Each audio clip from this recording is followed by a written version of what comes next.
Assalamualaikum warahmatullahi wabarakatuh. Kami dari kelompok 2 akan menjelaskan tentang gangguan sistem pernafasan.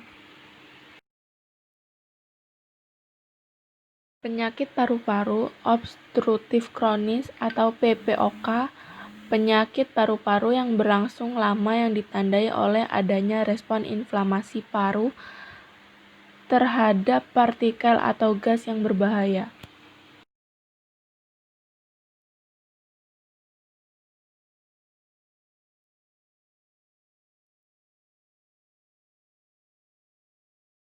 Klasifikasi gangguan sistem pernafasan obstruktif terdiri dari asma, bronkotus kronik, emfisema, tuberkulosis atau TBC, pneumonia, dan faringitis.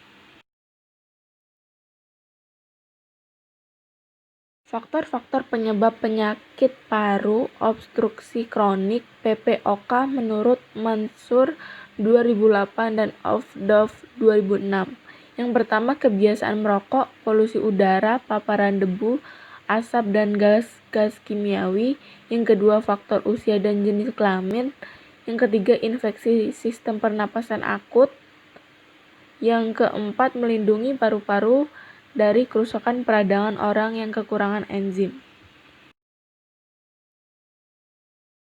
Penyakit pernafasan restriktif yaitu penyakit paru yang insidennya lebih jarang dan hanya dalam jumlah terbatas yang bersifat reversibel, yang ditandai dengan gangguan pada parenkim, pleura, dinding torak atau neuromuskular dan menyebabkan menurunnya total lung capacity atau TLC.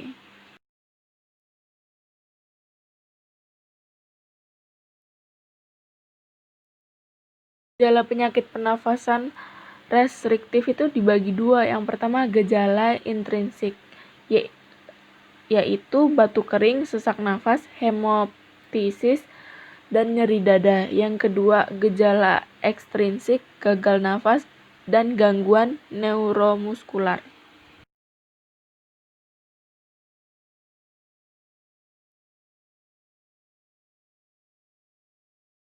Pemeriksaan penunjang itu dibagi tiga. Yang pertama, laboratorium. Terdapat anemia, antinuklear antibodi, dan reumatoid. Terdapat antibodi terhadap antigen pada pneumonitis hipersensitivitas. Yang kedua, high resolution computed tomography atau HRCT. Itu terdapat gangguan sepanjang bronkofaskuler, kelainan pada zona atas paru, dan kista bilateral. Yang ketiga, tes fungsi paru.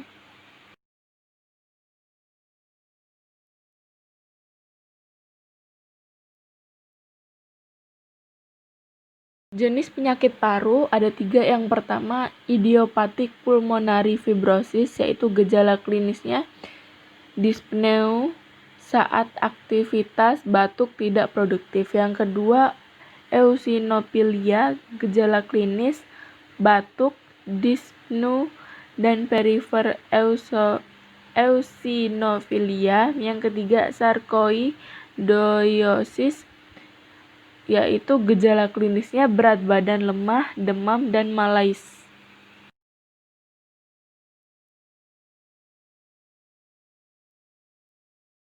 Edema sendiri adalah gelembung cairan dari beberapa organ atau jaringan yang merupakan terkumpulnya kelebihan cairan limfo tanpa peningkatan jumlah sel dalam mempengaruhi jaringan.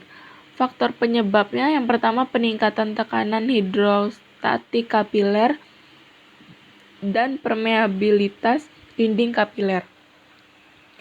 Yang kedua, penurunan tekanan osmotik protein plasma dan aliran limfatik.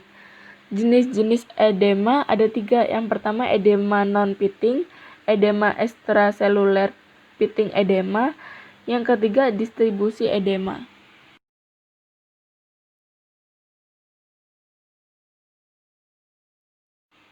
Emboli pulmonari adalah suatu benda asing yang tersangkut pada suatu tempat dalam sirkulasi darah Akibat yang ditimbulkan yaitu stroke dan emboli paru. Benda asing penyebab emboli pembekuan darah, lemak, udara. Jenis-jenisnya emboli vena, emboli arteri, emboli lemak, emboli cairan amnino, emboli gas. Gejalanya sulit bernafas, nyeri dada yang memburuk saat bernafas, batuk dan hemoptisis dan palpitasi. Diagnosisnya pemeriksaan D-dimer ELISA, enzim link, imunosorben assay, CT scan dan ultrasonografi vena. Pencegahan non-farmakologisnya yaitu penggunaan graduate compression stocking, suatu alat yang memberikan kompresi berkala, dan filter vena cava inferior atau kombinasi keduanya. Di sini bisa dilihat contoh dari penyakit edema dan emboli pulmonari.